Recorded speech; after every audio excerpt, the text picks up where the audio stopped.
Welcome to the big show. He could go all the way.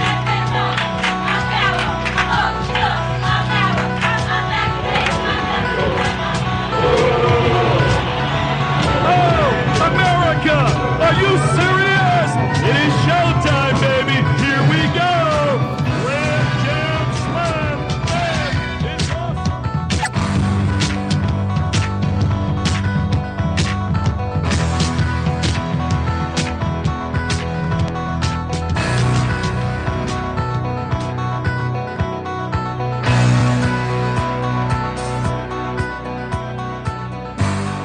Ladies and gentlemen, let's get ready to rumble!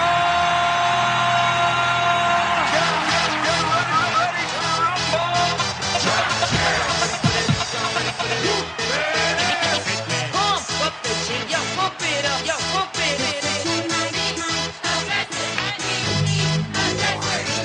Y'all ready for this? I like to move it, move it. I like to move it, move it. I like to move it, move it. I like to move it, move it. I like to move it, move it. I like to move it, move it. Give it up, go. Welcome to the big show. Simply wait.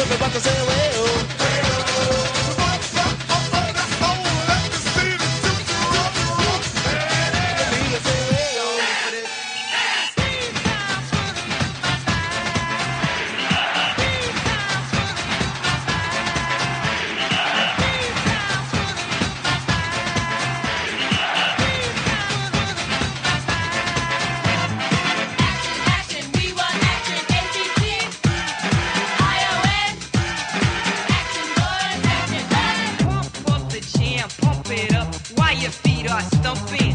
And the jam is pumping. Look ahead, the crowd is jumping. Pump it up a little more, get the party going on the dance floor. See, 'cause that's where the party's at, and you find out if you do that. I want a place to stay. Get your booty on the floor tonight, make my day. I want a place to stay. Get your booty on the floor tonight, make my day. Pump up the jam, pump up the jam, pump up the jam, pump up the jam, pump it up, up.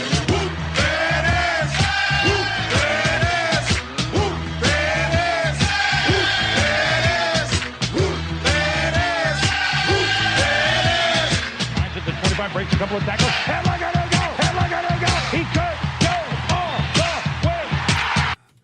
way! All right, ladies and gentlemen, welcome to Cold War Radio Live on WHBJ Digital Talk from Pittsburgh, Pennsylvania. I'm your host, Hutch Bailey Jr., deep down in the broadcast bunker and way across the ocean up north. It's cold up there, ladies and gentlemen. Welcome Radio Norway to the program. Come in, please. Yeah, baby, it's cold outside.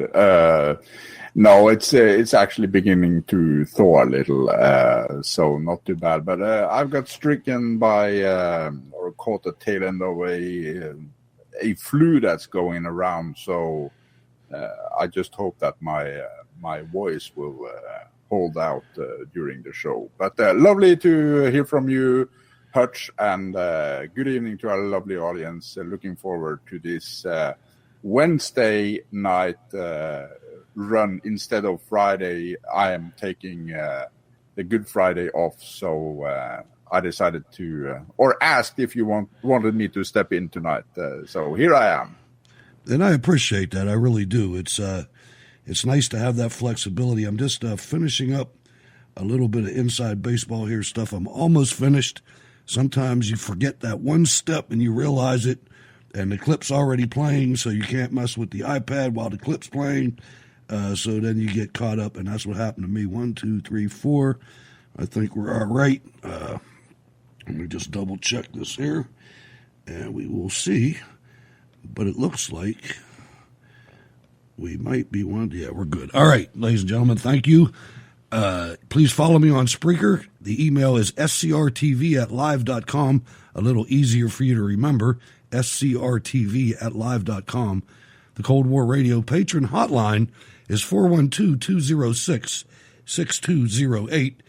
After the live broadcast, you can always catch the podcast on numerous platforms. The 405media.com plays it every morning.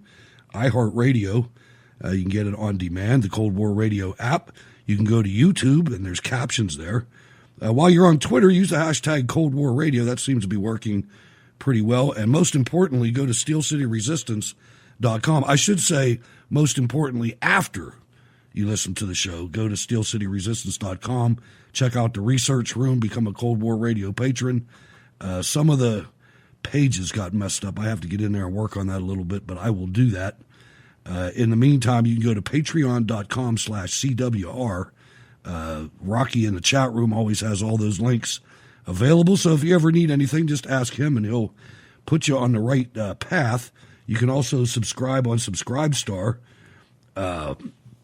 Check out the video page, which shows the videos of audio clips that we play on the show. Sometimes the clips on the radio aren't as good as going back and checking out the video, but that's just the nature of radio. We like the medium of radio because it makes you exercise your brain muscle, and that's what we need more of today for sure.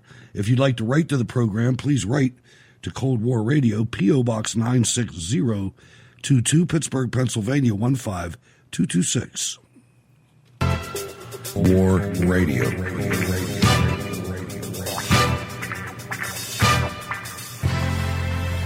All right, we got a lot of moving parts tonight. Got some good news, got some bad news. Not too bad news, but there's going to be no show on Friday, no live show.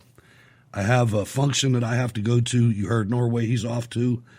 It's just the way it goes. I'll try to play a loop. The worst thing that'll happen is you'll hear Thursday's loop. But I'll try to get something in there. I have two doctor appointments, and I have a function that I'm going to with my son and his wife and my wife. So that's I can't avoid that. I may do a special on Saturday. I might add a special. We'll see what happens. I don't like to rip you off. So we'll see what we can do there, but that's just the way it is.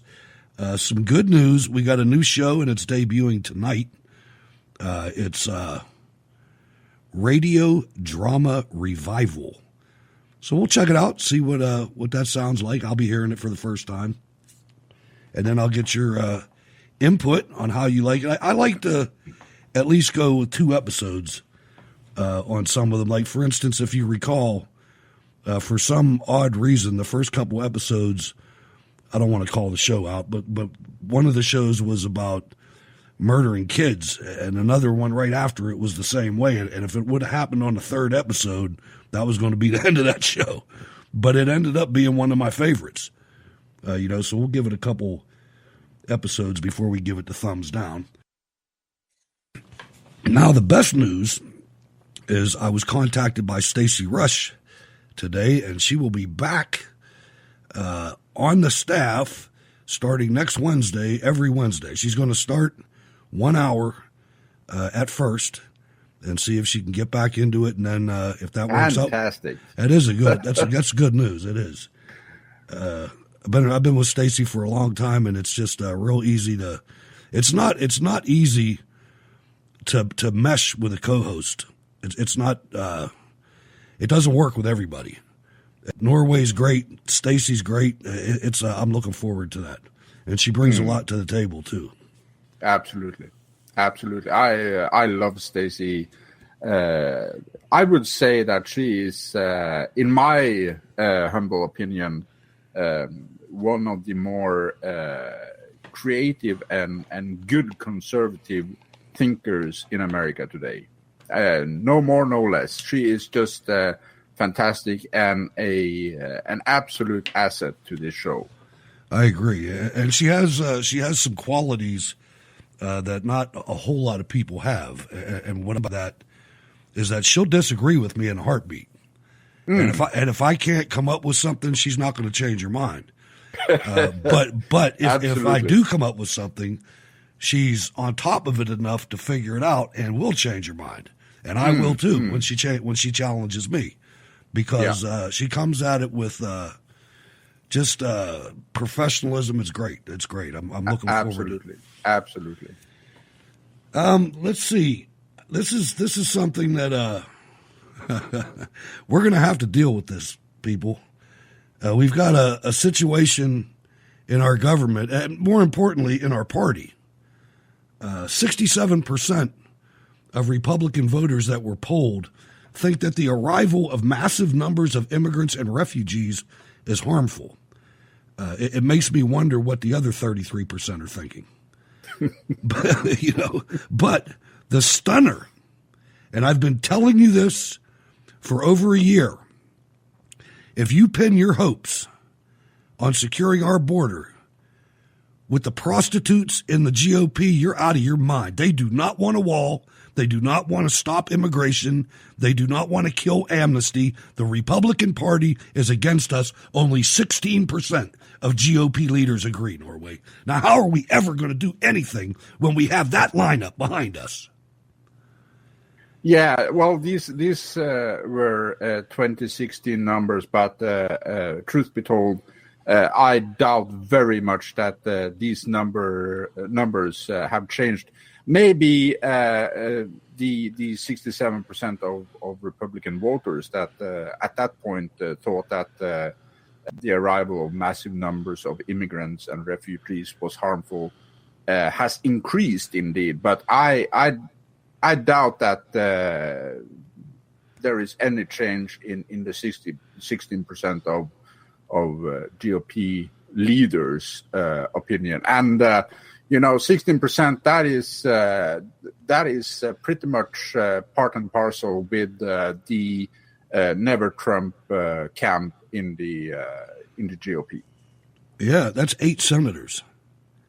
When you break it down into 50-50, I'll tell you, it's disgusting. It really is, and I'm responsible for some of it. I voted for Pat Toomey.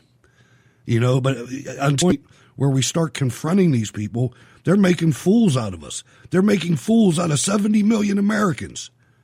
It's something that it's like Europe. It's like these people sit there and they get desecrated in all their values, and they just let it go.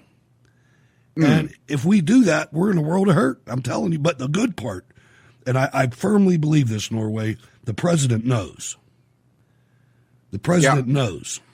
Yeah, I think he knows too. And I would say that, back to what you said about Pat Toomey, I would say that voting for a Republican with those views is better than voting for a Democrat. It is. You're right. So it is a choice between the pest and the cholera, but still it is better to take the lesser of evils. But that being said, there is time for people to go out there and vet their candidates. To be there at town halls, to ask the hard questions. What is your stand on immigration? What is your stand on Islam? Those simple questions that will separate the black sheep from the rest of them. So there is still time, but ladies and gentlemen, the election of President Donald J. Trump is just a reprieve. It is not the end all and be all of the salvation of America. It is a reprieve. It is giving you guys to go out and vet the candidates properly, find out who has a really pro-American agenda and who are the anti-Americans. And believe me, there are lots of anti-Americans in the GOP as well. Well, there's no question about that. Now, if you go on the website, steelcityresistance.com, there are 12 candidates that have already been vetted when it comes to immigration. These are the 12 that voted against the president issuing an emergency declaration on the border. And they're on there, and it tells you there are, out of those 12, there are 4 that are easy to beat, easy to primary. In other words, Donald Trump got more votes in their states than they did. and they're listed on there. I'll just tell you, Susan Collins, Lamar Alexander's retiring, Marco Rubio, Rob Portman, Lisa Murkowski, Pat Toomey, Roy Blunt, Rand Paul, Jerry Moran, Mike Lee, Roger Wicker, and Mitt Romney. All can be unseated, and they all should be. And I don't give a damn what Mike Lee or Rand Paul or anybody else did on some other occasion. I don't care about that. Immigration is the 50-meter target. It is in our face, and those guys are cowards, and they need to go. They do not deserve another term in the United States Senate. Absolutely, and to the point you just brought up, that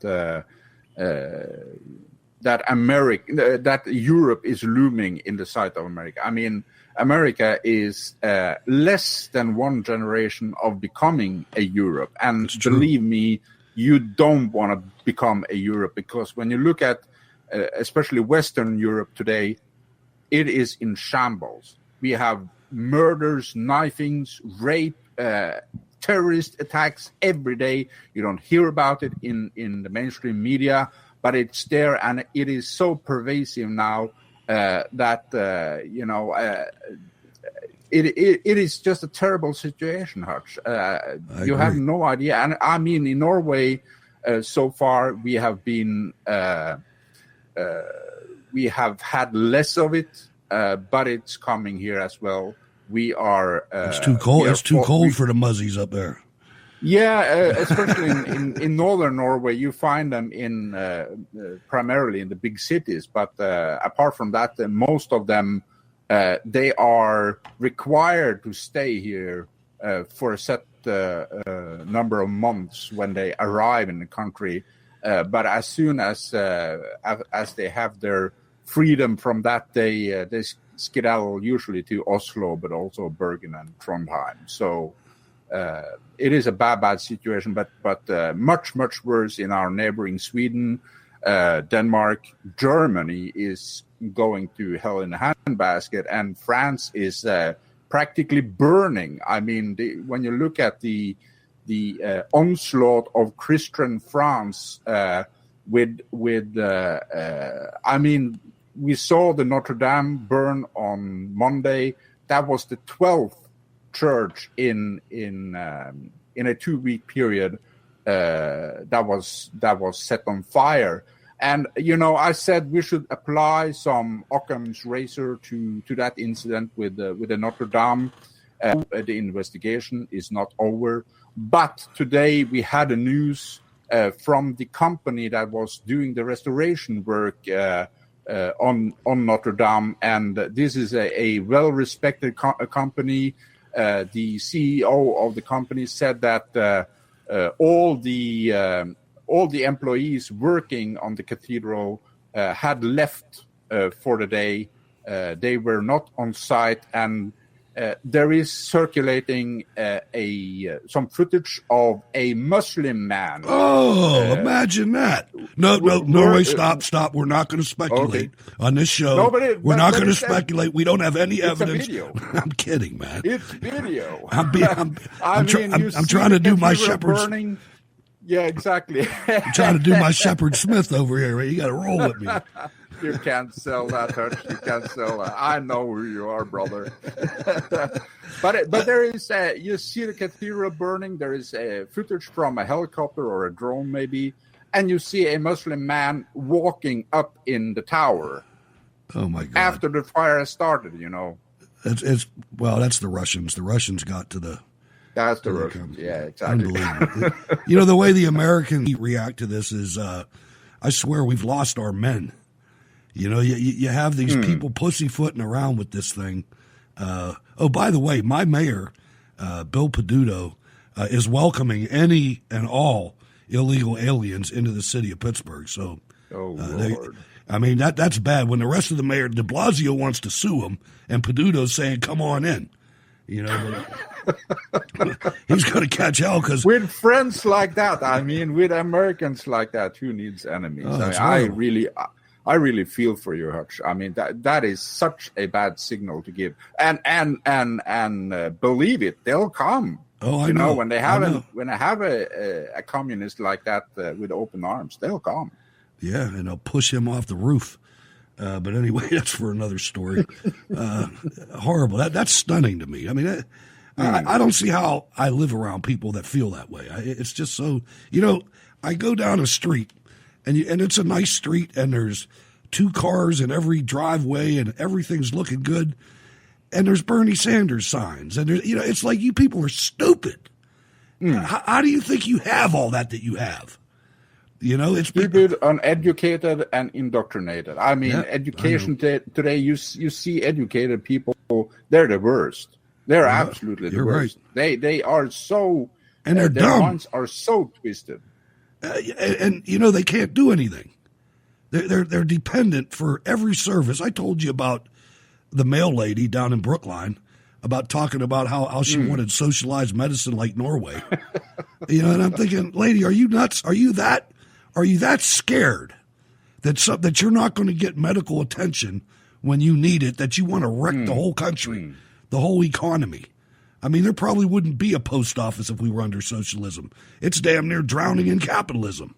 It's funny that you should mention that, Hutch, because our postal system is a socialist system. It is the major owner of Posten Norge, which is the Norwegian postal system, is owned by the state. And now we get, in the area where I live, we get mail twice a week. Right. Out of 7 days of a week, we now get mail twice a week. When I grew up, we had mail 6 out of 7 days. Now we get mail twice a week, and the cost of sending letters and packages has just exploded. I know. Yeah. That's socialism for you. If you ever visit me, we're going to go down and talk to that lady. I'm game. She'll probably be. Freaking tell her what socialism looks like. I mean, This lady runs this place. Rotting roads and the healthcare here is abysmal. You have to wait in line for months for life-saving surgery. I mean, if you have cancer, they keep you on waiting list for several weeks until you can be seen by a doctor. And the explanation when they're asked is, well, we need to do it that way to maintain an environment. That's the word they're using, an environment for physicians, because, well, they claim we are too few people here in the country, to treat everybody at once, which is bullshit. It is. It is crazy. The whole It's thing's insane. nuts. It's crazy. You're right. I don't know what she's thinking, but what are you going to do? President Trump, on the other hand, is a brilliant individual. I don't know how the television coverage is going to be on this. Hold on a second. It's they're holding the White House Correspondents' Dinner. And the president decided, you know what? I'm not going to go to that dinner. I'm going to roll out to Green Bay, Wisconsin, and have a rally instead. How smooth is that? That is like... Absolutely. I can't wait to see great. the coverage is going to be awesome. I mean, they're going to be talking about the rally. He's going to be living inside their heads. They're going to be talking about the rally at their dinner. Absolutely. I mean, the guy is brilliant. He's absolutely brilliant. He's going out to talk to the people while at the same time dissing these cronies in the media. They think there's something special. Oh, they do. They think they don't look down to see what they're stepping on. They're walking on people for a living. And it may have been a tradition since 1921 holding this White House Correspondents' Dinner. But when you see what they did last year at this dinner, it was Sanders, hurling insults, wild insults at Sarah Sanders the entire time, and she sat on the stage in the front of the crowd. and absolutely, they're evil people. They're are. disgusting, evil people. Evil's the right word. They are evil. This is good versus evil. Make no mistake about it. And we have to try to save our fellow countrymen that are under this spell, because a lot of them don't even realize they're under the spell. Absolutely. A lot of them have been voting the same way generationally, and we have to wake them up. They're not dumb. These people are not dumb. They're just programmed. And if you can put the truth in front of them, I mean, this is the model of Andrew Breitbart. You know, you have to, once you put, it's like, did I play that clip? No, I don't think I did. Let me see. Do I have, I don't want to say this if I have this clip. No, I don't know what I did, but I thought I had it. But if you look at the movie, what was it called? The movie that just came out about abortion. And that woman was a unplanned, I think. Unplanned, yeah. Yeah, that was it.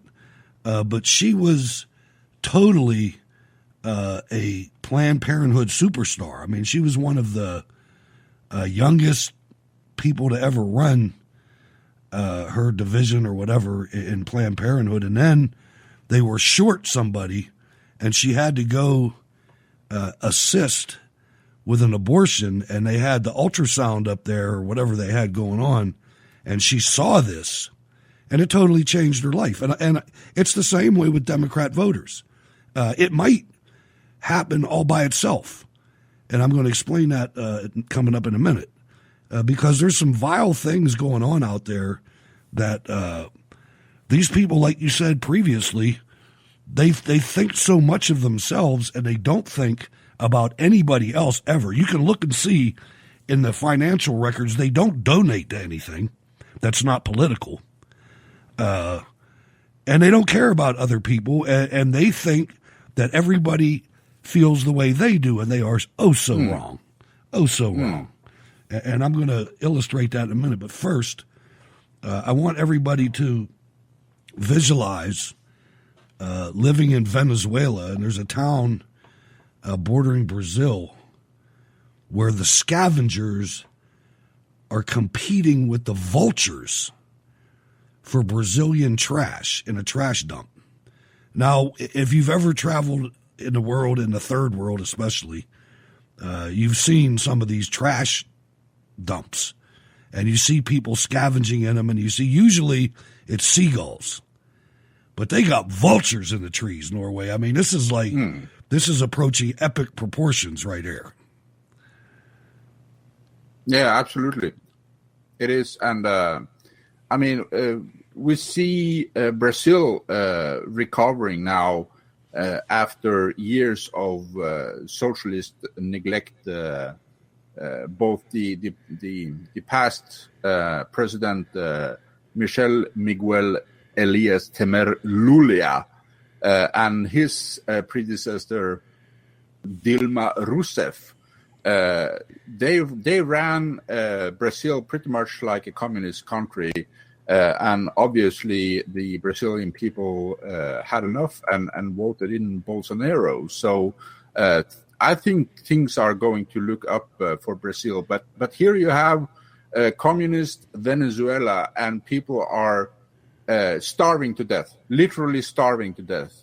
Although it is now not allowed. It is a crime against the state if you're a doctor, if you write malnourishment as a cause of death on a death certificate. So in Venezuela, you'll never find anyone starved to death on a death certificate, but the reality is that they do. And when you have Brazilian trash being dumped in the border area between Brazil and Venezuela, you see scavengers trying to survive on the meager Brazilian trash that's being dumped there. Absolutely horrific. Talk about humanity, you fake journalists. Where are you with your cameras covering this? Right. And they're nowhere. They're absolutely nowhere. As a matter of fact, well, we'll get to that. First, I want to talk about this guy, this Mayor Pete Buttigieg. This guy, I got a couple clips from him, and I want you to remember what you've learned here or what you already knew before you got here, that progressive is synonymous with communist. Don't ever forget that. The word progressive is a trick Democrat word, and it means communist. Don't even worry about socialist. These people are past that. They have socialist masks on, just like they used to have liberal masks on, which liberal has nothing to do with who they are. Liberal used to be what Republicans were called. But I want you to listen to this guy, and he's going to try to, he had a rally. Well, I don't think this is part of that rally, but if it is, I'll talk about it. But I want you to listen to how he describes Christianity. It's quite disgusting. Christianity to me is about humility. I don't think religion belongs to one political party. And when I go to church, the scripture I hear has to do with protecting the poor and spending time with the prisoner and healing the sick and caring for the stranger, which to me is another word for immigrant. It has a very clear set of moral and policy implications, none of which are things I would associate with the right wing. Christianity to me is about humility. It's about love. And if we want to put those values into political practice, at least by my lights, they lead us in a very progressive direction.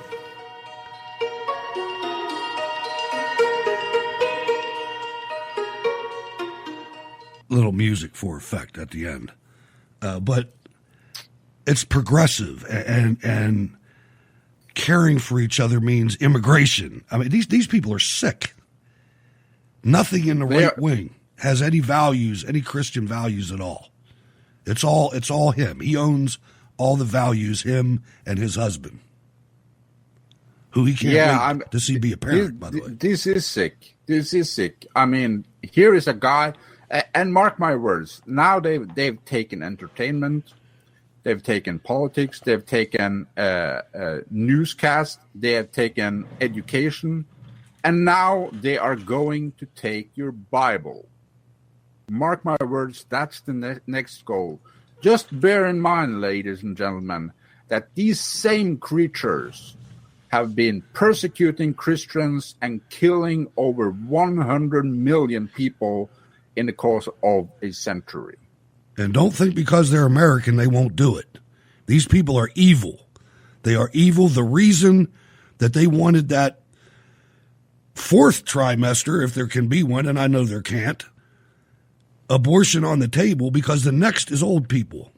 And the next after that is anybody that costs more than a certain amount to repair in a hospital.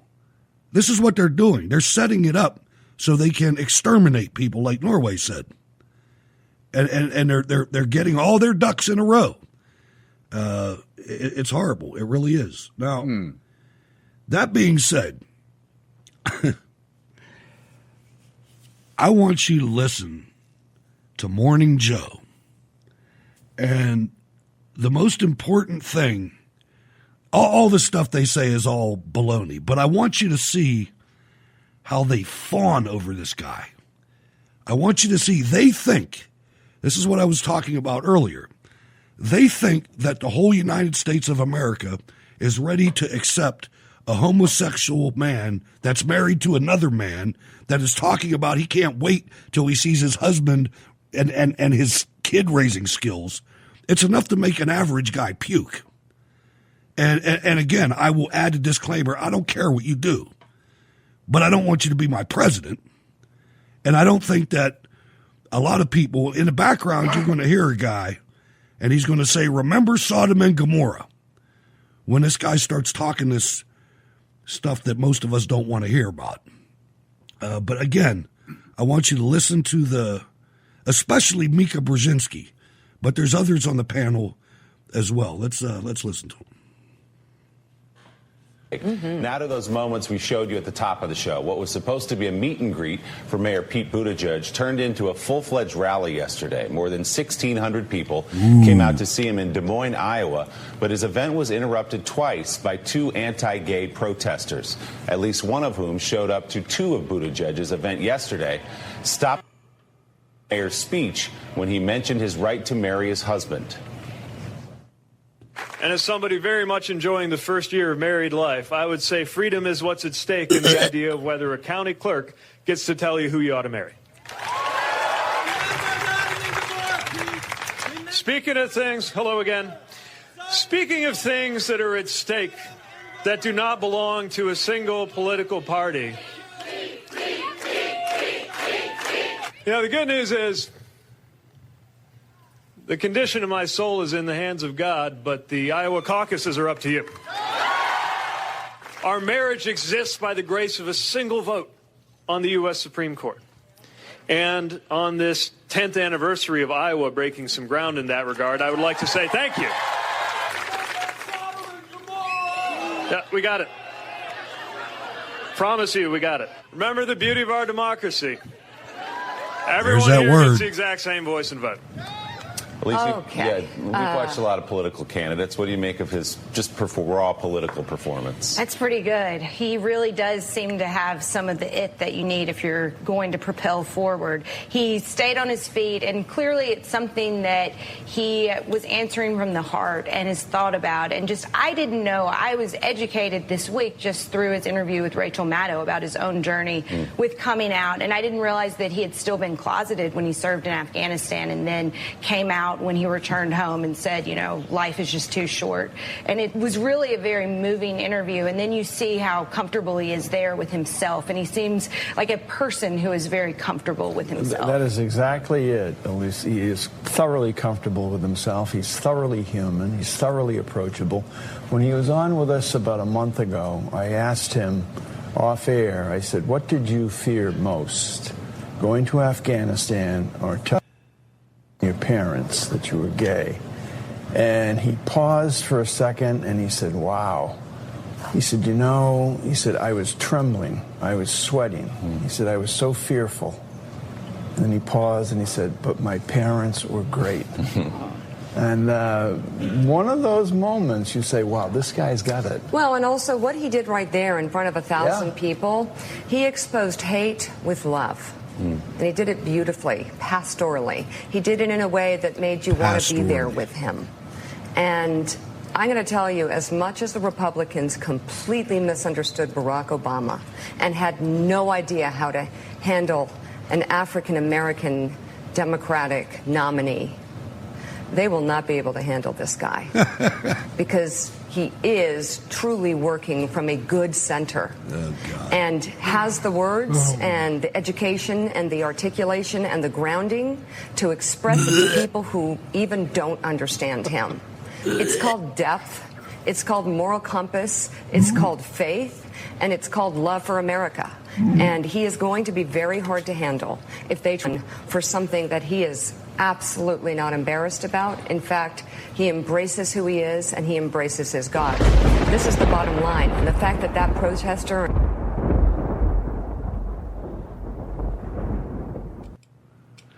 Wow. Let me tell you where they're going wrong here.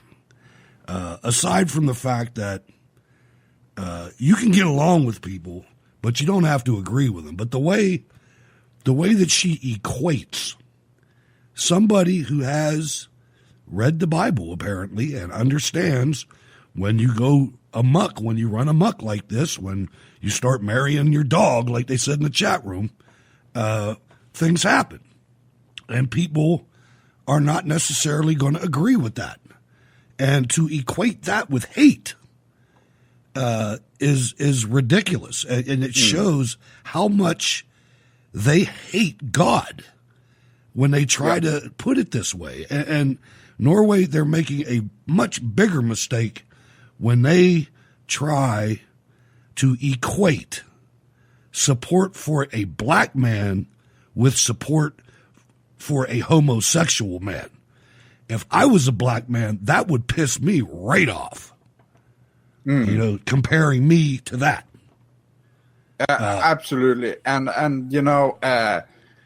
when you have no morals, you can't take any moral high ground. It is that simple. And when Mika Brzezinski talks about how he, how he met the haters with love. Who are the haters here? Well, right. The left, they are the haters here. And the good Lord gave us free will so that we could choose to do the right thing. And there are only two ways to do a thing. It is the right way or the wrong way. That's and right. here, these damn communists are trying to indoctrinate people into believing that doing the right thing is the moral and correct and lovingly right thing, which is completely, it is completely bonkers. And Christian America should rise against these communists. When they talk about love, right? What are they talking about? Are they talking about the 55 million Americans they have killed? Are they talking about the babies they kill? Are they talking about child sex trade among illegals? Are they talking about maiming of young girls' private parts because it's politically correct to do it? Is that the love they're talking about? I'm just asking here. Yeah, it's so. And the thing is, Norway, as a student of history, as I am, what do these homosexuals think is going to happen if the communists get complete power? What's going to happen to them? I'll tell you what's going to happen to them. Exactly. They're going to get whacked is what's going to happen to them. They're just not, they don't believe the white man's history. Well, the colorless people's history, because we're not of color, so we're colorless. So they're going to be exploited. They're going to be exploited in the worst possible sense of the word by the communists, and then they're going to end up in a mass grave. That is what has happened with gay people in these socialist communities, whether we're talking about Islamic communities or we're talking about communist communities.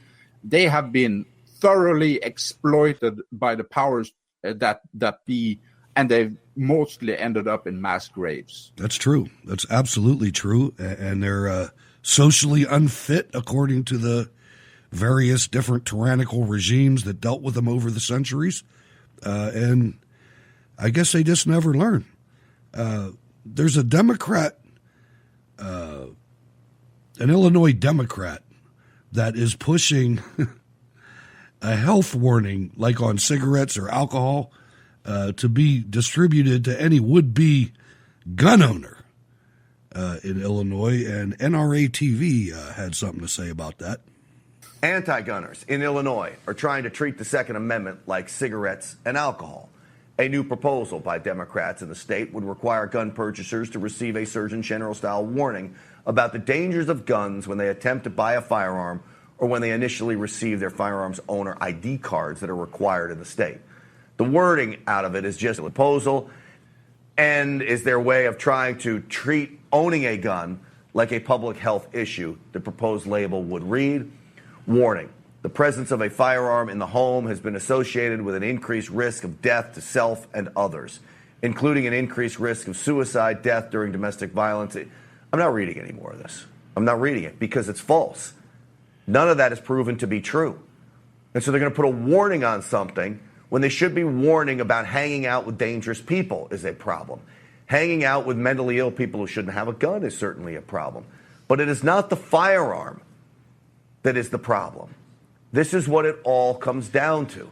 We agree that mentally ill people shouldn't have firearms. We agree that dangerous people shouldn't have firearms and criminals shouldn't have firearms. Where we disagree is how we go about making sure that those people don't have firearms. What we also don't agree on is that the gun is somehow the big problem in all of this. Killers will always find ways to kill. That is the bottom line.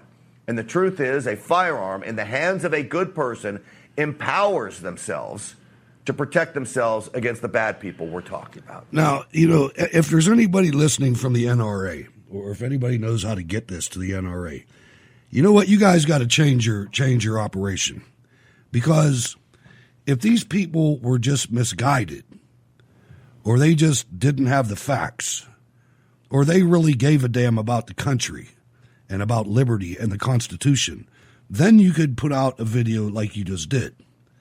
But the problem is they already know all that. They know all of that. It's not about anything that they're talking about in the media. They want to take my guns so I can't take over the government. So they can do whatever they want to do with me and you. It has nothing to do with the facts, and the NRA is spinning its wheels when they try to talk to these people like they're not the enemy of freedom. What they should start doing is start explaining how the government is trying to force you to do everything they want you to do that you don't want to do, and they're going to do it at the point of a gun, at the barrel of a gun. Everything. Every last little ordinance in your township is supported by the barrel of a gun. So you better start talking to these communists like communists. Talk to the American people about the threat of these communists and all their guns.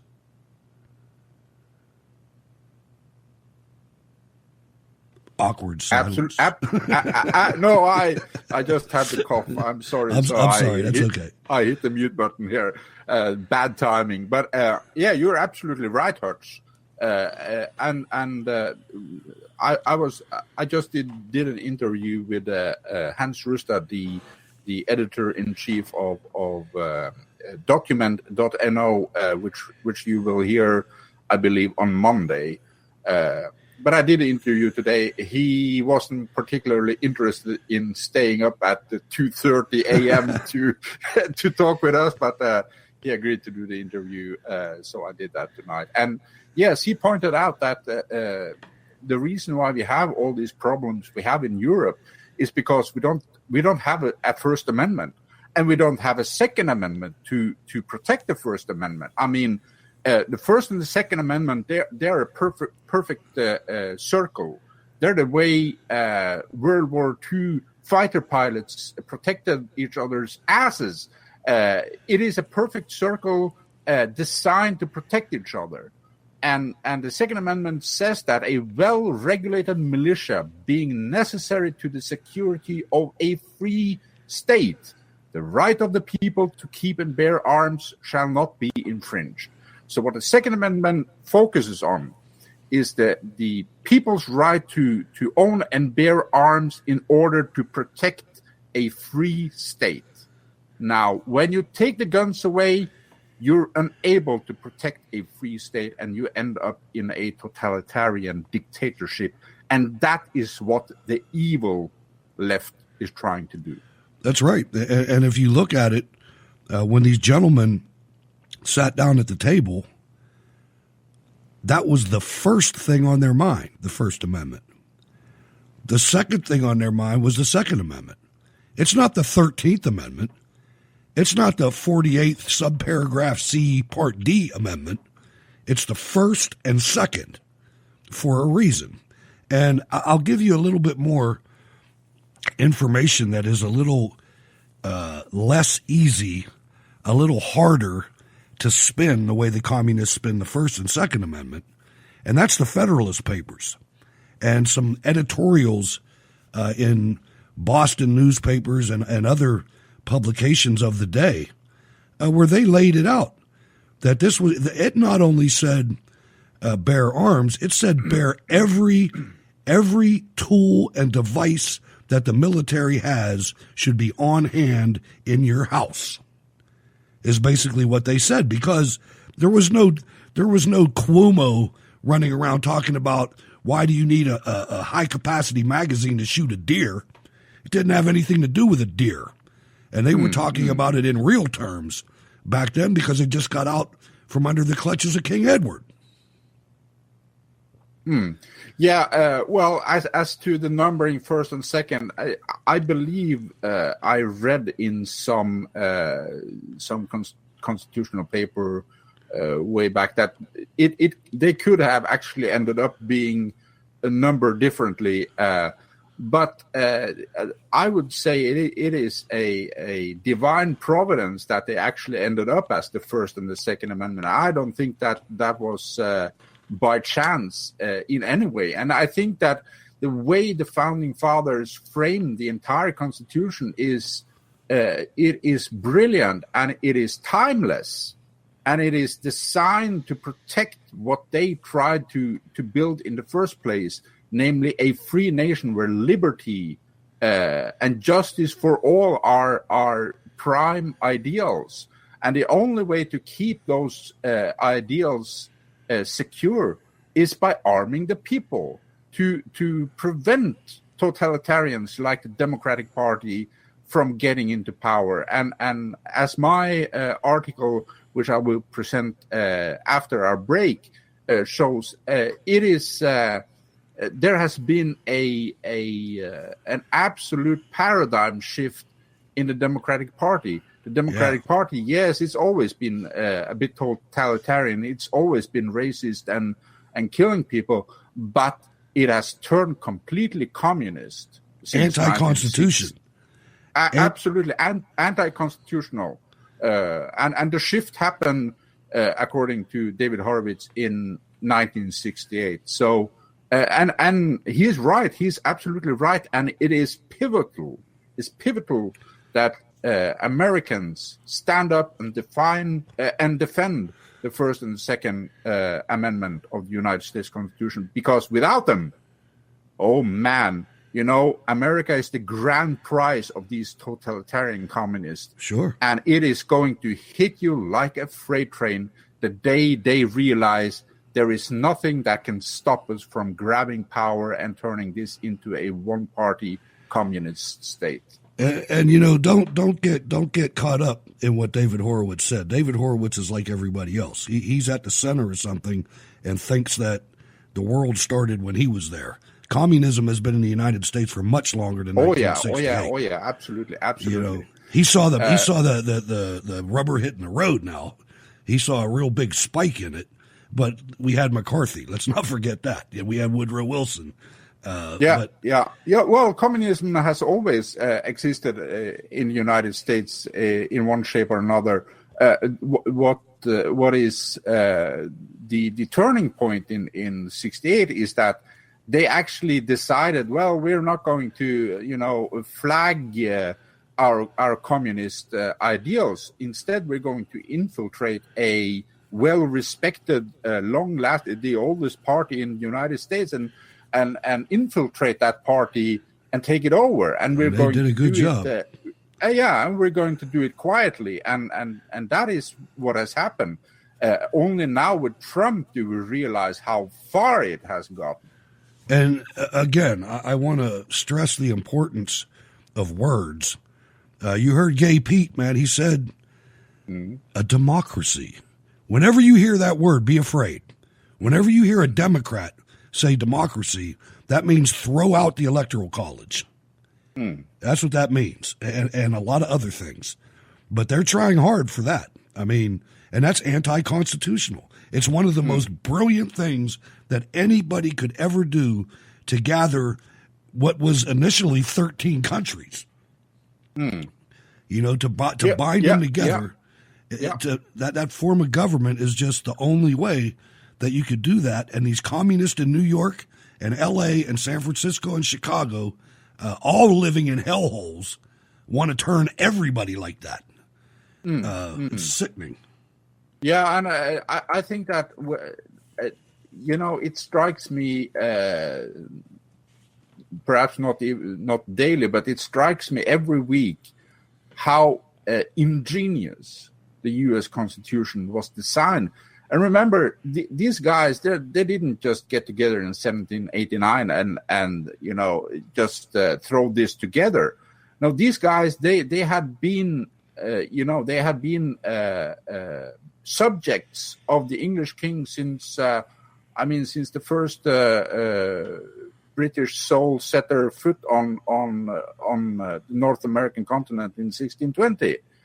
they had a long time to think about this, and they were learned men. Some of them had studied, others were self-taught, but they were all extremely intelligent and had an absolutely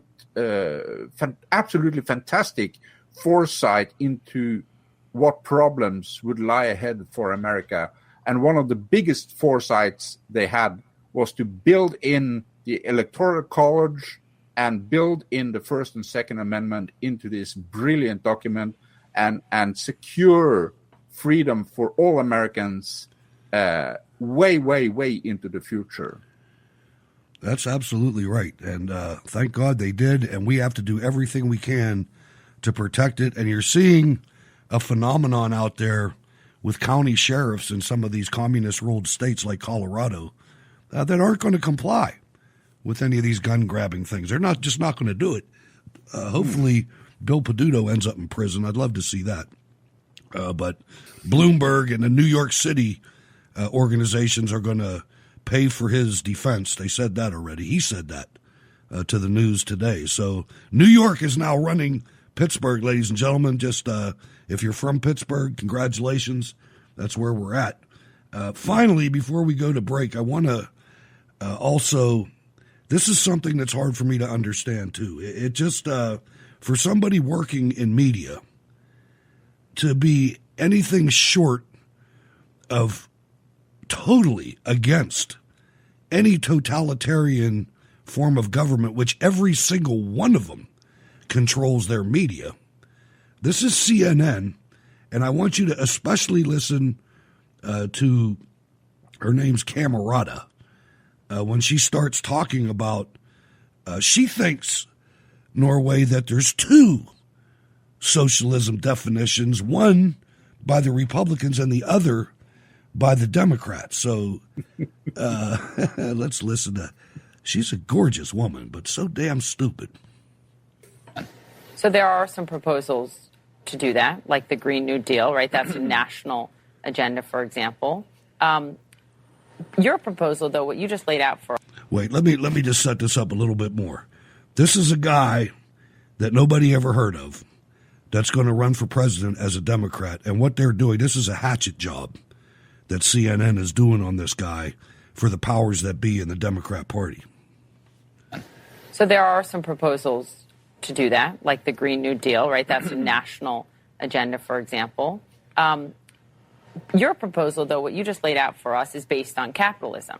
Are you at all concerned that more Democrats now, according to Gallup's polling, view socialism favorably than view capitalism favorably? Is that a dangerous line for your party? Yeah, I'm concerned about it because if we are going to decarbonize the American economy, it's not going to be some centralized bureaucracy in Washington, D.C. that's going to make it happen. It's going to be part targeted government investments that do need to be robust, but it's going to be the free market that's going to, at the end of the day, is going to make that happen. They have the magic of the free market. They have the innovation, the creativity, a profit motive. I mean, the government is not going to completely decarbonize the American economy. We have got to work with them. You can be hostile to concentration of wealth. You can be hostile to income inequality. You can be hostile to greed. We can't be hostile to the free enterprise system. That's how we get past China. I mean, of course, it depends on how you define socialism, right? So the Democrats have one definition of socialism, and the Republicans are trying to turn that and make it a nasty word. You are for Medicare for all. And so, of course, the question is, how do you pay for it? What's the answer? Well, either Medicare for all, some kind of public option that we could make sure we get to people. But I think that it's one of these deals where the reality of it is you're not going to be paying private insurance anymore. You're going to be paying into a public system. In many instances now, people can't even get into any system. So we need that public system in place, some kind of public option for people to go to. And people don't keep their private insurance under your plan, or they do? They do. I would not take anybody's private insurance away. But that's what the Medicare for All bill would do. Yes. And you've co-sponsored the one from Congresswoman Yeah, Giles. the Medicare for All issue is really an aspirational, how do we get everybody covered No, in the I hear you, but States? you've actually put your name behind it. Of course I mean, you've co-sponsored it, but then you're saying I wouldn't do part of what it would do. Well, we're not going to do this tomorrow. This is our aspirational goal. How do we get everybody in the United States covered? I don't back down from that. I think it's important. I think it's a human right for everyone in America to have health care. But we don't get there tomorrow. So how do we start getting people into a public option if they can't get health care anywhere else? And if you like your private insurance, you can keep it. But as we build this system out, it's important. I believe these people as much as I believe the FBI.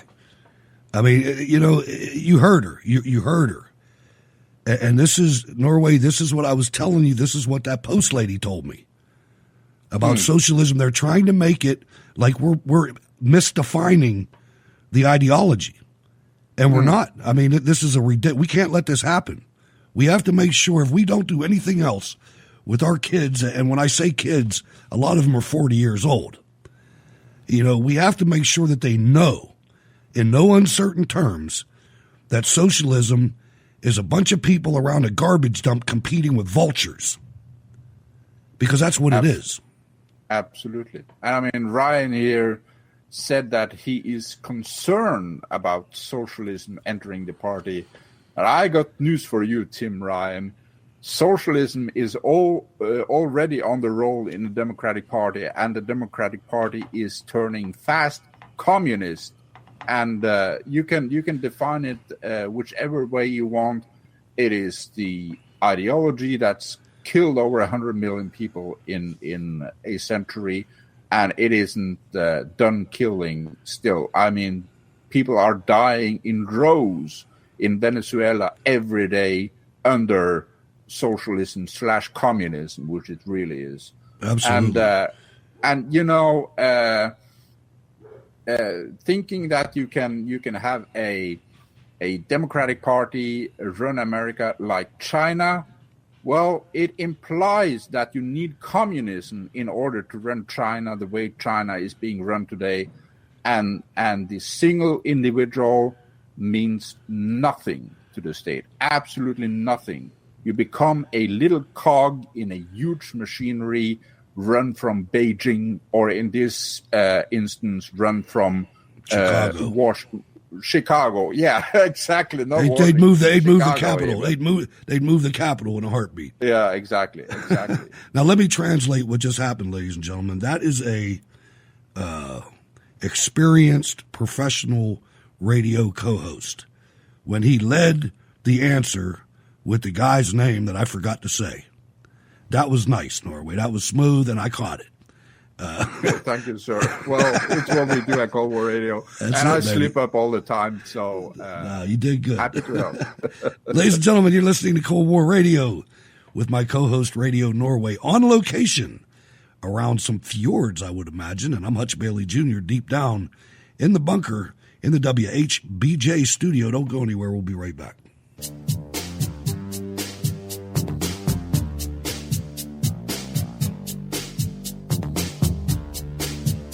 You are listening to Cold War Radio.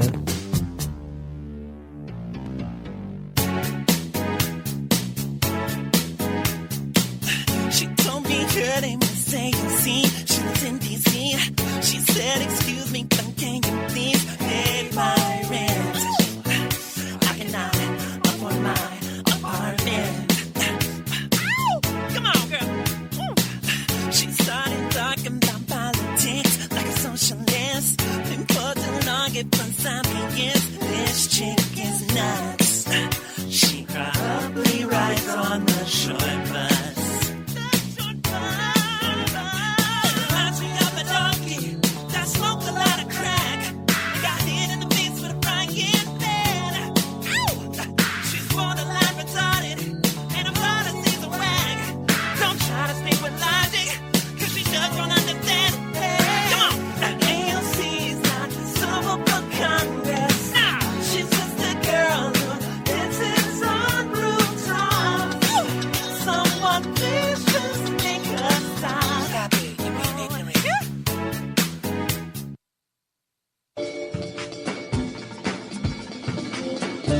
He was once late for Fajr, just to see how it feels.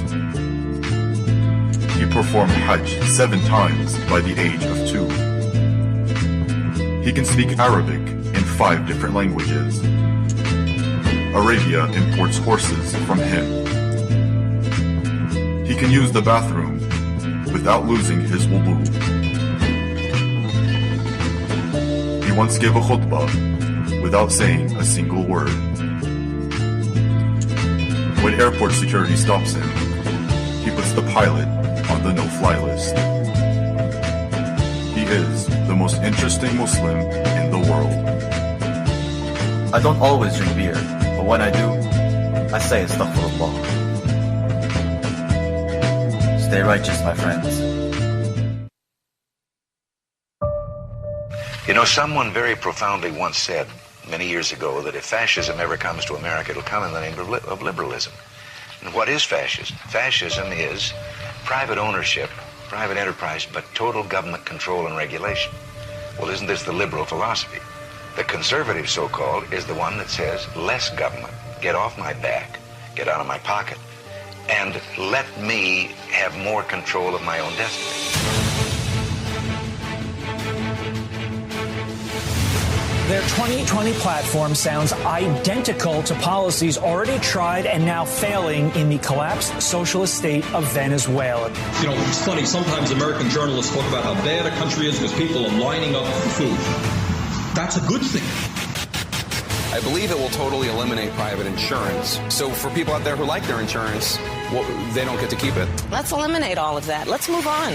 Abolish ICE. It's a growing call from Democrats to get rid of the agency that arrests and removes illegal immigrants in the U.S. I think we should get rid of ICE. We need to probably think about starting from scratch. Why is it good for us to pay for the health care bills of people who snuck in here against our law? It's good for people who are in our country, who are contributing to this country's success. Or does it also apply to, I don't know, gang members or vagrants? I think they were covered too, weren't they? These hot-button issues like free college, free healthcare, once thought to be radical, appear to be the starting line in this Democratic primary. The three core demands of the National Day of Action are free public college, a cancellation of student debt, and a $15 an hour minimum wage for people who work on the campus. And how's that going to be paid? Great question. I mean, you know, so... Do you call yourself a radical? Yeah, you know, if that's what radical means, call me a radical. Nancy Pelosi, do you recognize her as the leader for the House Democrats? Of course. We, as you are aware, we are diligent. I think one way you get rid of Trump is a crashing economy. So please, bring on the recession. Sorry if that hurts people. And if you see anybody from that cabinet in a restaurant, you get out and you tell them they're not welcome. When they go low, we kick them. Congresswoman Ilhan Omar under attack for anti-Semitic tweets. Can you respond to that? No, thank you. You used the term the occupation of Palestine. What did you mean by that? I think what I meant is like that are increasing. I am not the expert. They are the future face of the Democratic Party. They are not only anti-Israel, but often that anti-Zionism morphs into anti-Semitism. Either the Klansman or the guy in blackface is right now the Democratic governor of Virginia, Ralph Northam. Northam's nickname was a racial slur. They called me Coon Man. I did participate in a dance contest in which I darkened my face as part of...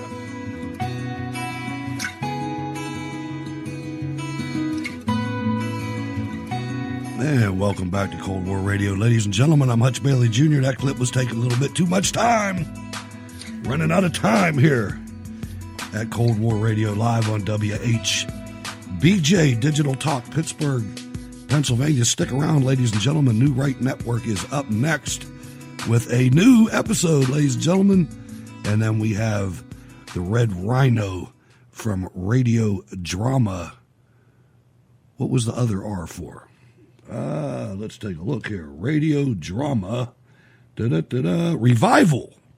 Guy named Fred sent me. Oh, that's new stuff, man. I gotta stay on top of this kind of thing, Norway. Now, I explained what Pittsburgh's mayor announced to the media today about welcoming all he might have been yesterday, welcoming all illegal aliens to Pittsburgh. We'll even give them a terrible towel. And that's a sports thing around here. But I asked him, I tweeted to him, and I said, hey, and I used his handle. I'm starting I had a moratorium on messing with this communist for a while because it's just too close to home, and I didn't feel like getting cops showing up at my house and things like that.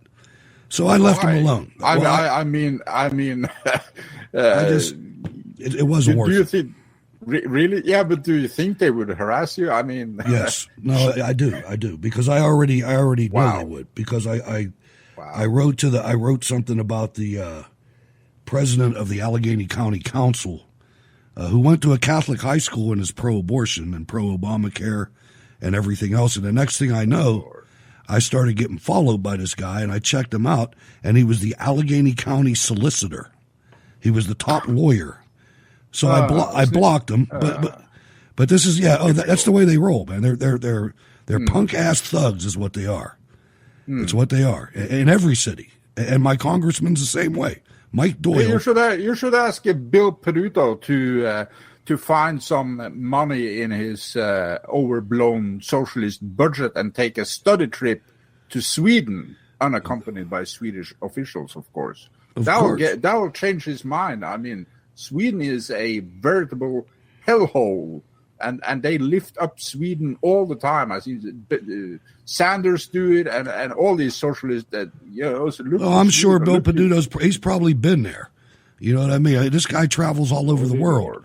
He was with one of the Chinese economic advisors this week. But the guy, I sent him a tweet and I said, before you welcome all these illegal aliens, and I capitalized both of those words, into this very small city, you should go and you should have a conversation with Mayor Douglas Nichols of Yuma, Arizona. Arizona city overwhelmed by migrants my ass, declares state of emergency. Mayor warns of migrant mobs roaming the streets, clashing with residents. This is from the Washington Times. Yuma, a city on the U.S.-Mexico border in Arizona, declared a state of emergency Tuesday, saying it cannot handle the crush of illegal immigrants the government is being forced to release onto its streets. Mayor Douglas Nichols said the migrants are being released by the Border Patrol into his community faster than they can leave, and local shelters are already at capacity. He warned of mobs of people roaming the streets looking to satisfy basic human needs, clashing with citizens looking to protect their own property. There's an imminent threat on having too many migrant release. Call them peasants, all right? Call them what they are. They're not migrating. They're invading. Too many migrant releases into our community, he said. It's above our capacity as a community to sustain. The move was designed to draw the attention of the country to what locals said was an untenable situation and to beg for solutions from the federal government, which has been at a political stalemate over what to do. Now, Norway, think of Bill Peduto and his semi-automatic weapon ban, large capacity magazine ban, over 10 rounds, BB gun ban, and just all these different things. And then imagine you trying to defend your home against roving peasants that don't have any food. That does not end well. Yeah, they like the article says, try to cover their basic human needs. And when we're talking Arizona here, just last week, an illegal immigrant with an AK-47 opened fire on ICE agents, sparking a shootout that left another member of his smuggling gang dead. So I mean, the violence here is absolutely horrifying, and this is what Bill Peduto wants for Pittsburgh. Oh, seriously? Absolutely, it's unbelievable. It's unbelievable, but the thing of it is that when you get down to it, I mean. You got to see Biden? Yes, I did. You can look at me. Obama, 2012, he's going to win, baby. He's the man. Biden was down here, and it was awesome. Yeah. Go, Obama! What do you like most about the Obama administration? Then, let's see, healthcare. Yeah.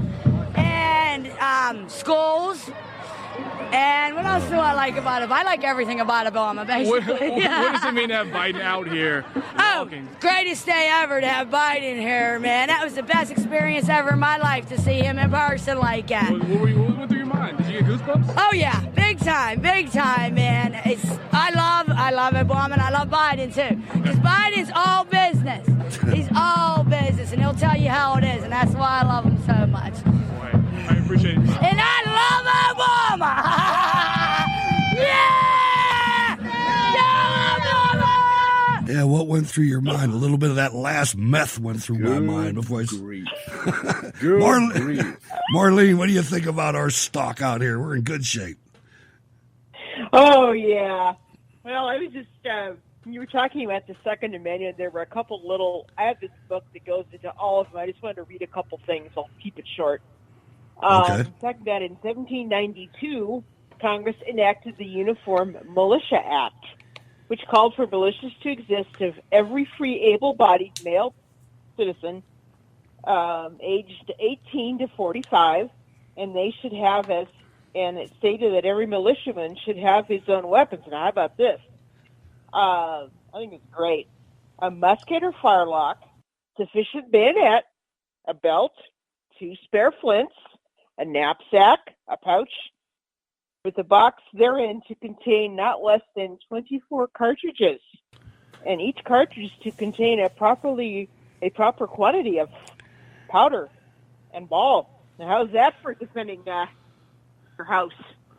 If Pittsburgh gives they start banning everything, you won't be able to have nothing. No, I just won't live in Pittsburgh. But I know. I don't blame you. I turned it up, Norway. Hopefully that helps. But you know, the thing about it, I just get nervous with this. The way that people react anymore, it's always with emotion. It's never with common sense. And when we have that, it just, I mean, you heard that lady. She's worried about the president of the United States and schools. What does the president have to do with a school? You know, nothing to do with the school. She was drunk off her gourds. So how is the immigration situation where you are? I mean, you're in I don't think Eugene's a sanctuary city, but certainly Portland. No, from Portland is. I don't really talk about it too much, but we do have our share of illegal persons up here. What I find is a lot of them, and they do have jobs before they come up. I was talking to David, my husband, about it, and he says that a lot of them, they know where the jobs are when they come up here. What they do is they come up from California. They start there, and maybe they can't find anything in California. They come up to Oregon, and then some of them go up to Washington. And it's not horrible here, but like I say, I do see a lot of illegals. A lot of them are working landscaping.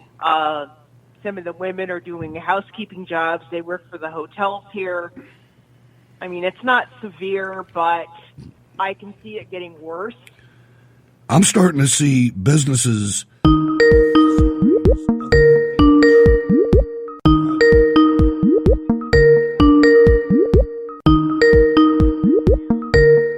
You go down one of our main streets over there, and yes, there are signs that are in Spanish.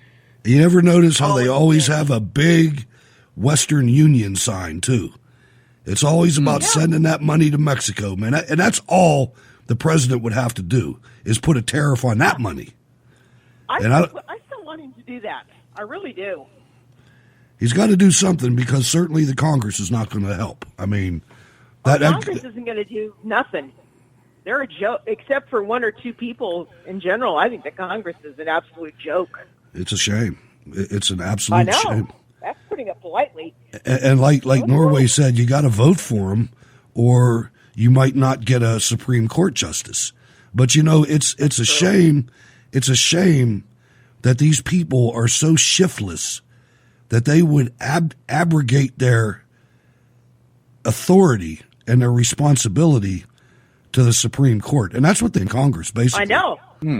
Well, yeah, I've read about how the other side, that's exactly what they do. They try to get things into the Supreme Court so they can get the Supreme Court to legislate from the bench. And abrogate was the wrong word there, but they gave up their power and their authority right.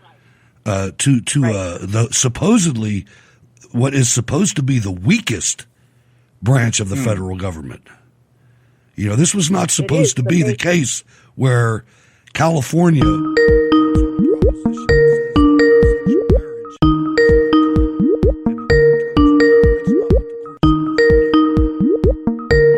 remember that happening, and I thought, the people of California voted that they didn't want that, and the next thing you know, gets overturned, and I'm like, what in the? And you want to know? You want to know the worst part about that is the reason that, well, not the only reason, but one of the things that got that proposition to fail was the blacks that voted against it in California. And how do you think they feel? But then they all voted for Obama after that. No kidding. Yeah. 90%. What were they thinking? It's unbelievable. Norway? Yeah, and I think that, you're absolutely right that Congress is trying to shift powers from that democratically elected body over to the Supreme Court. And then this big catastrophe happened called President Trump. Trump was never supposed to be elected. Hillary Clinton was supposed to be selected.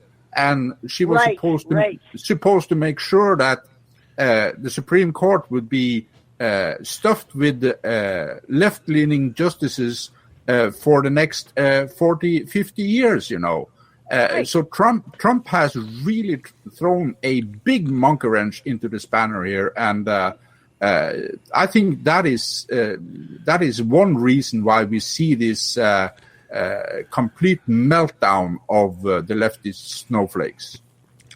I'm agreeing with you, Norway. Yeah, they are. They're melting because they don't like what's happening and they don't know how to react, and so they're freaking out like little kids. Well, I have one question for you, Marlene. Have you seen Ruth Bader Ginsburg anywhere? Just no, wondering. Good question. We've been joking about that in the chat room. It's like, where is this chick? Where is that lady? Is she alive, man? Is she dead? What's her temperature, man? I wanted to. Did she assume room temperature yet? I don't know. Unbelievable. I wish she'd go away, but who knows? I think she already did. Anything else on your mind tonight? Didn't really think of anything, except I know what it was. We were talking about the Christians being persecuted. I realize that it is getting worse. And I don't want to sound like a Bible prophecy expert because I'm not, but I think with some of this stuff, I think it's, in my mind, I see little snapshots of what the end times will look like with, the Christians getting persecuted and, our rights being taken away and such. Well, just remember that Christians have always been persecuted. And, I know that. There's a point in time where ordinary people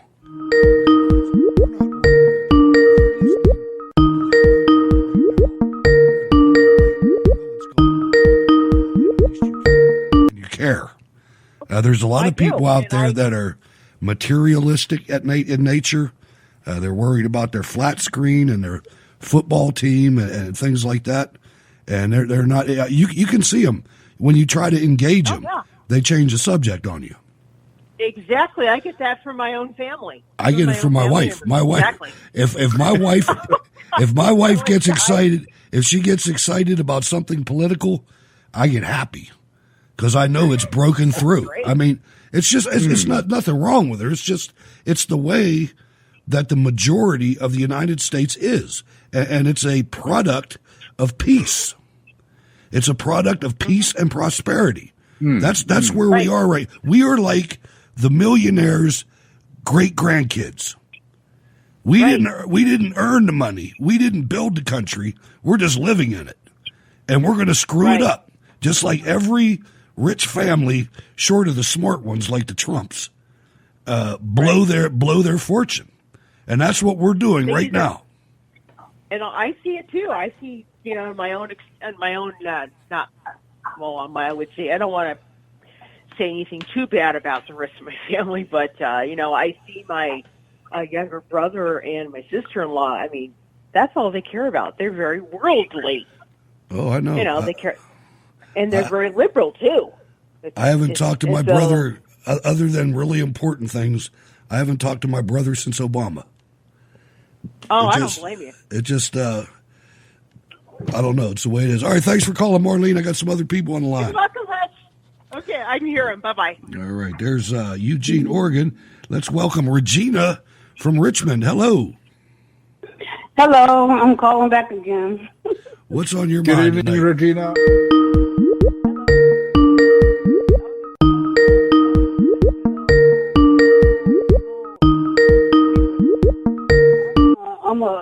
I'm originally from King George County, Virginia.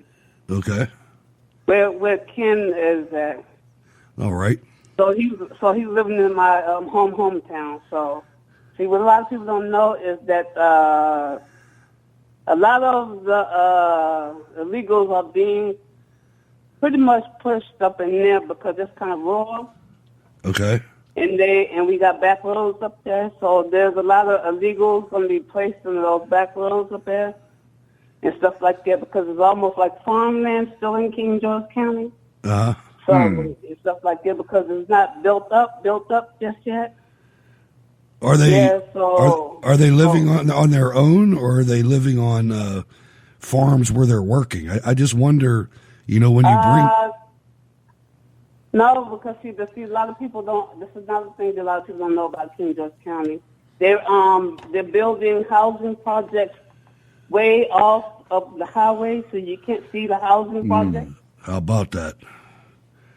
You got to drive almost down a back road in order to find the housing projects and stuff like that. Right. See, a lot of people don't know that about King George, Stafford, and Manassas. A lot of people don't know that they're building the housing projects off the roads down there.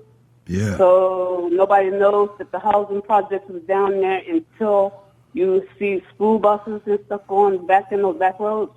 Right. Wow. Yeah, and that's now I know Manassas is a very high rent area. I mean that's pretty close to D.C., right? I mean that's an area that's really affluent. Am I right? Yeah, but it's back roads. It's always the back roads. See, a lot of people don't know about the back roads. But see, I kind of sort of live there, so I kind of sort of know about how they are building down there. Uh-huh. It's just like that because the reason I live in Richmond is because that's where the word works for. Sure. So in order for me to get a job, I had to come to the city of Richmond. Uh-huh. Because back when I was living back then, it didn't have any. They still don't have any cabs or buses down there. Right. So there's got to be a lot of walking and a lot of. Yeah, it's rough. I know that every election. Now help me out here on the geography. That's in Northern Virginia, right? Yes, Northern Virginia. I look at every election ever since I've been following elections, and it always seems that the Commonwealth of Virginia is doing good up until the end. And I swear, all those counties in Northern Virginia wait. Now, they're the most modern counties in the state, but they wait until the end, until they know how many votes they have to steal, and they steal them, and they win every time. I mean, it's crazy to watch, but you look at that map, and I've done several election night broadcasts, and you're waiting in just that top tier of northern counties or northern districts always come in late, and they always come in Democrat, and they always change the race every time. Oh yeah, and that's another thing about the city of Richmond. They pretty much pushed all of the original residents in the city outside in Chesterfield and Michael and in the outlying area. Oh, they're doing that all over the country. So right now down here in the middle city of Richmond is what they call DCU. And that's the other part that I was going to mention to you. We got student visas and stuff coming in here because most of the people that's going to VCU are either Muslim, Indian, Chinese, and I forgot other nationalities. Oh, yeah, African, Sudanese. So that's kind of sort of also why the votes are kind of sort of going to be a little iffy. But what you're telling us now, Regina, is that you see that the back roads, they're away from the view of the roads. You see a lot of projects popping up, and presumably those are Democrat voting farms they're building. Pretty much. Nice. Yeah, all right. Pretty much. The reason they're doing King George County is because King George County, when I lived there, a lot of people don't know this. My family pretty much owned almost half the land up in the area. Okay. Yeah, I didn't know that until I got older, because it was kept a family secret because it was Hatfields and McCoys up there. Oh, so yeah. My family was fighting with the other side of the family and the other side. Wow. I bet you could tell us some stories. Old family feud there. Yeah. Regina, while I have you on the line, I would like to express my thanks for your involvement in CWR Radio. Regina here from Richmond. She is a fountain of knowledge, and she writes me regularly on my Facebook account. So thank you very much, Regina. Yeah, I think I might be oversharing stuff. No. It is just that I don't always. To be honest, I'm pretty fed up with Facebook. I'm more on Twitter and Gab, but I pick up Facebook once or twice a week. You're not the only one, because I'm sharing with everybody that I became friendship with, sort of. So I do a lot of sharing and a lot of retweeting and trying to give Facebook and Twitter the screw job, Yeah. Well, thank you for calling, Regina. We have to move on because we have still 3 or 4 stories we haven't covered. So unfortunately, we have to let you go. But please call again. Okay, I will. Bye-bye. Thank you, Regina. Regina from Richmond, a nightly listener, one of our favorites. Let's get to David Horowitz, Norway. Yeah, David Horowitz. This is actually it was published today on the David Horowitz Freedom Center, the front page mag.com magazine, and it is actually from a speech that David Horowitz held not so long ago, and it is a transcript of what he is reading, so it is. There are some repetitions and stuff like that, but I found the content really, really interesting, and so I thought I would bring this story to the table today because David Horowitz, just like Hans Rustad, which we are going to cover on Monday, started out on the far left and ended up being a defender and proponent of free speech and conservative ideas. So he has made quite a journey throughout the years, and he came out of the left. He says 35, 40 years ago, him and his friend Peter Collier And they launched the Freedom Center, the David Horowitz Freedom Center in June 1988. And they had two agendas by launching this Freedom Center. And the first was that they wanted to dedicate themselves to searching out where the destructive comrades were and exposing them for what they were. And they discovered, actually in the course of the Vietnam War, that they themselves had been involved in a movement that was evil. The New Left claimed to care about the Vietnamese. They had pictures of Madame Binh. We all remember Madame Binh. She was one of the Vietnamese negotiators in Paris. She eventually disappeared. But like David says here, they had pictures of Madame Binh on their dorm walls. Oh, yeah. But when they forced the United States to betray their allies and leave Vietnam, and the communists proceeded to slaughter 2.5 million people, there wasn't a single protest. And that told us quite clearly that the left just hates America. There is no anti-war movement. There probably never has been an anti-war movement in this country. It's just a hatred for this country. We saw the malice in the heart of the left. So that's what we focused on. Did you notice that when, just to bring this into terms, because, and I love the history of the Vietnam War, I do. But just remember the Iraq War protests and how they miraculously disappeared when Barack Obama was elected. That's all. Exactly. So you're absolutely right. I mean, this is really meticulously choreographed. It is a play for the masses. And David goes on to say, but Peter and I saw that the left had set out after the Chicago Convention of '68 in the course of the McGovern campaign to infiltrate and take over the Democratic Party. And we saw that they were going to do that one day and were very advanced even in the 80s. So we made our mission to expose the left. And the second idea we had was to talk to the left and about it the way it talks about everybody else.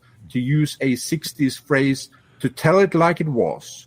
These are not nice people. These are incredibly destructive, nasty people, and their hearts, they're totalitarians. And we're still doing that today. It's gotten so much worse.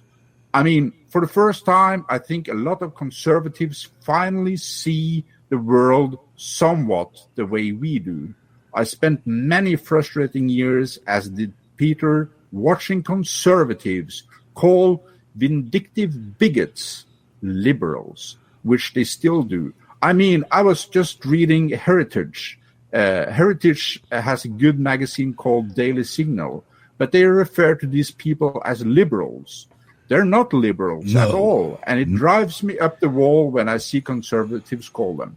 And here I must say I take dissent from what David Horowitz is saying, because well, you could argue that during the Second World War that Nazi Germany was just Germany, because there were good Germans living in Nazi Germany. But when the nation is ruled by Nazis, you call it for what it is. It was Nazi Germany.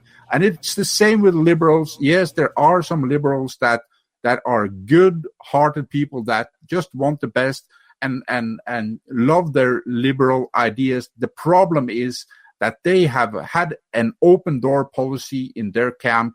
They've been taken over by communists. So when people today call them liberals, they are really referring to communists. And I don't care what liberals have been in the past. Liberals today are communists. It's that simple. Well, you're absolutely right. And this is why I always stress that words are important. And I said earlier in the show, Republicans used to be called liberals. I mean, when you look at when you look at the literal meaning of the word, we're not trying to regulate everything. This is the Democrats that are doing this. They should actually change the name of their party. That's why I never, ladies and gentlemen, don't ever refer to the Democrat Party as the Democratic Party. There's nothing democratic about the Democrat Party. They are the Communist Party, and they have roots in CPUSA and Communist Party USA. We've exposed them time and time again, and they're in charge now. I mean, when you have Speaker of the House, Alexandria Ocasio-Crazy, it's just it is just like in North Korea. They call them the People's Democratic Republic of North Korea. It was just like it's just like with the People's Republic of China. It is not people that's running China; it's the communists. It was the same thing with the German Democratic Republic.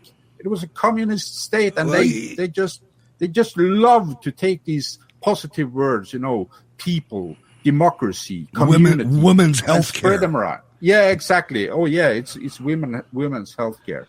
I would just round out off this story. I'll share the link in our Spreaker chat room after the show.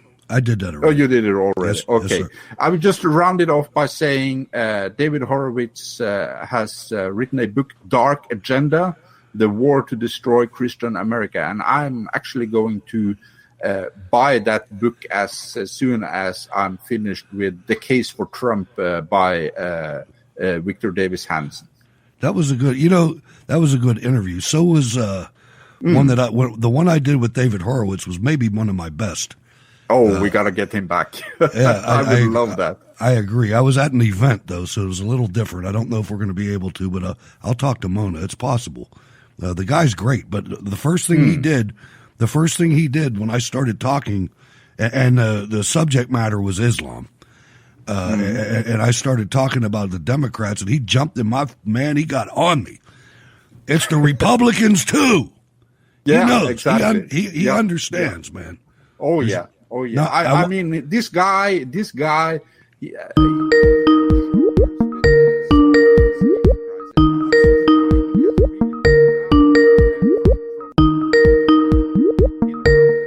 Entire political spectrum, he knows what he's talking about. Let me give a little bit of background.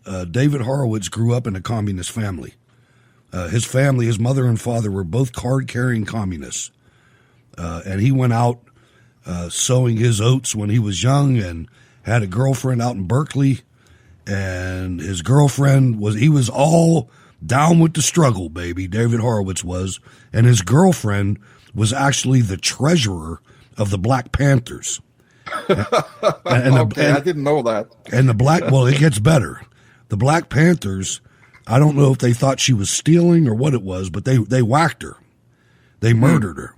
And that's what drew David Horowitz away from the communists and the left and made him realize that something's wrong here. And he's intelligent enough that he figured it out. But he's getting up in years.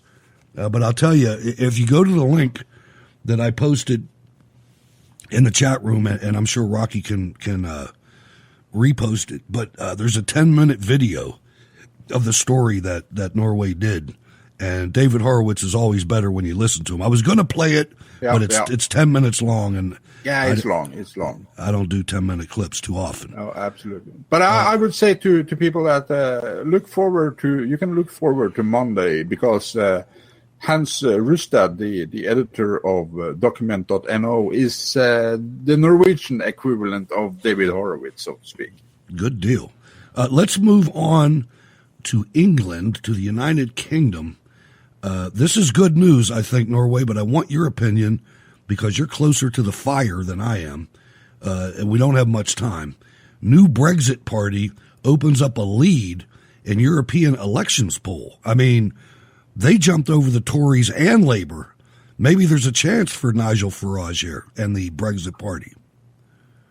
Yeah, I think, the Brexit party is a competing party to the United Kingdom Independence Party, which he has been representing for many, many years. UKIP. And helped start UKIP, exactly. But unfortunately, Nigel Farage is really a globalist at heart, I think, and he is at least he's smitten with the brilliance of the Islamic ideology. So he took great offense when more and more anti-Islamic people were pouring into UKIP, and so he left the party in protest and started the Brexit Party. Because of that? He left it because of that? Yeah, because of that. That's why I asked you. Yeah, because of Tommy Robinson, especially. Tommy Robinson became a party member after he was let out of jail now for reporting on a Muslim rape gang. And Nigel Farage took a great offense that Tommy Robinson should be member of his party. Wow. So Nigel Farage has done a fantastic job in UKIP, and UKIP has totally dominated the elections regarding the EU. But when UKIP has tried to run in the general election, they've done very poorly. So I think that the reason why the Brexit Party has claimed 27%, and it's recently started, I think it's a couple of weeks old, this party.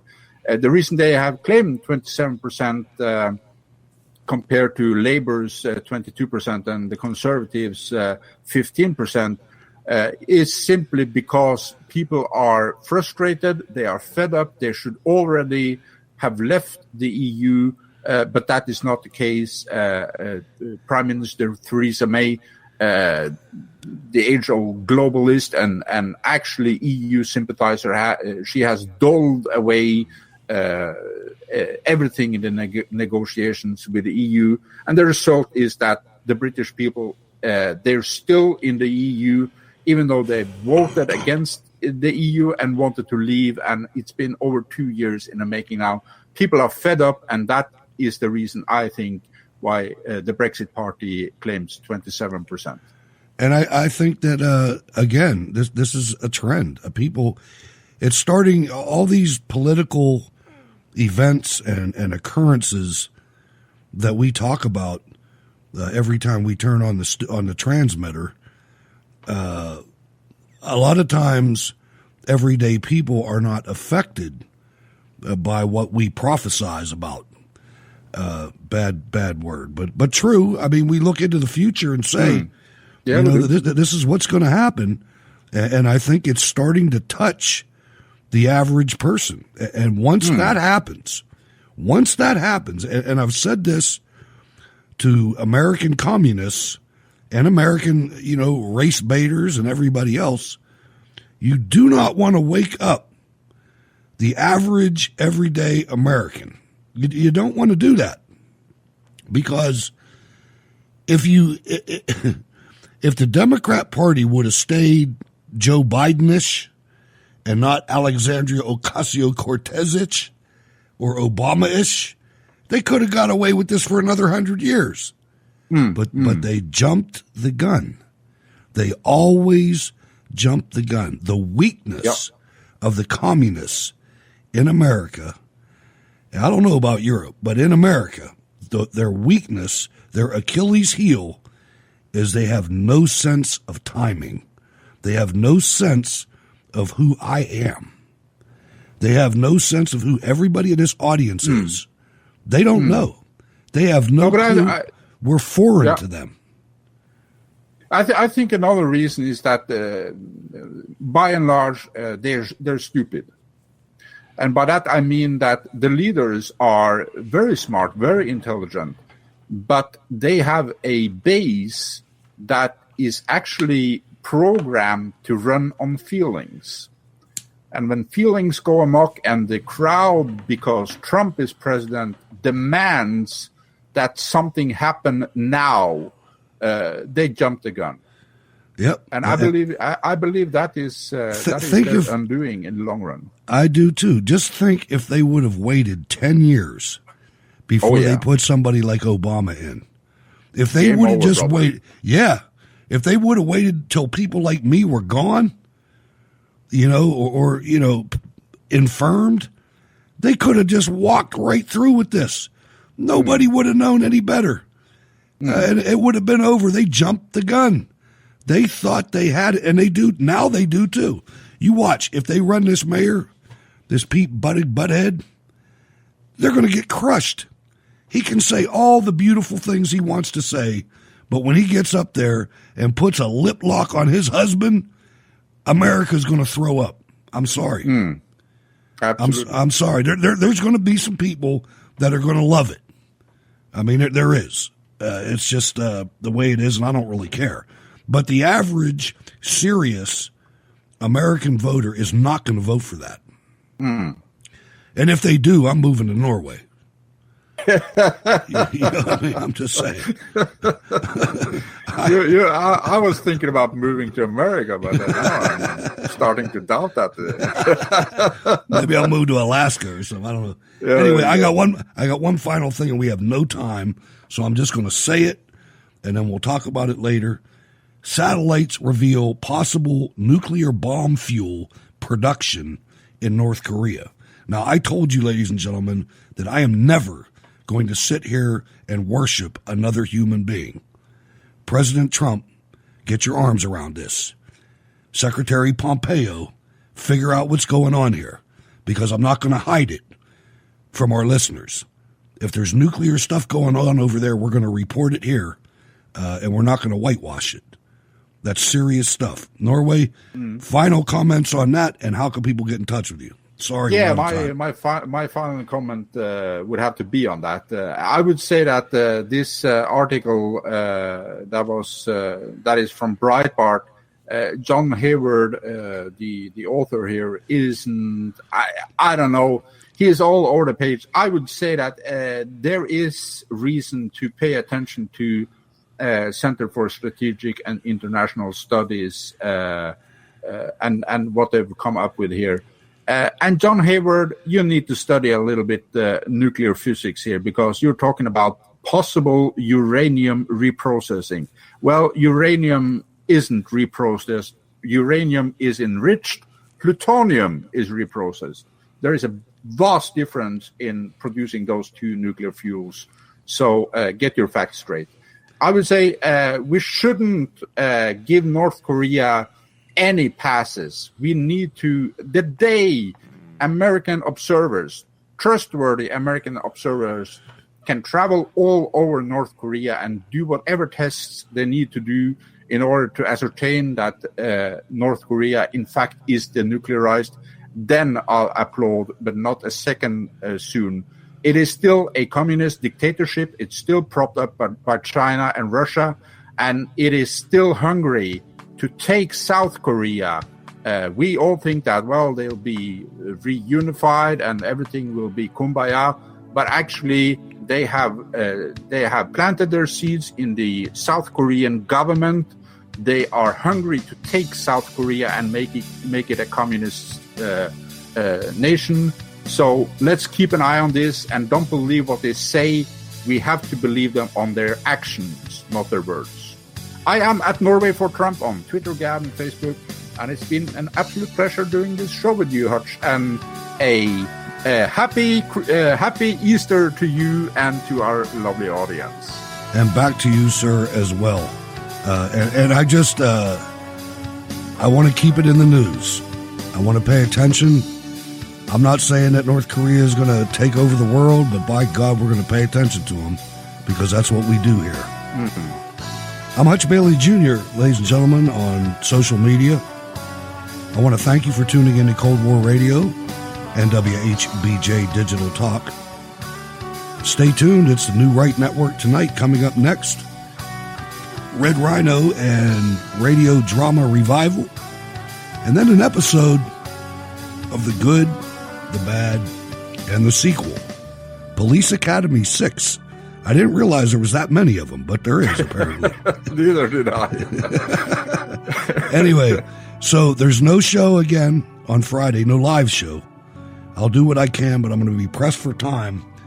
so there might not be anything. But I'll be back Saturday, and I'll decide what we're going to do. If we're going to do a special, we may do that. Don't forget, Stacy's coming back next week, ladies and gentlemen. Stacy Rush on Wednesdays. That's all the time we have, ladies and gentlemen. God bless, and have a great Easter if I don't talk to you, but I probably will. See you, Norway. We're gone. Bye-bye. Jacob Seals never, ever, ever lose faith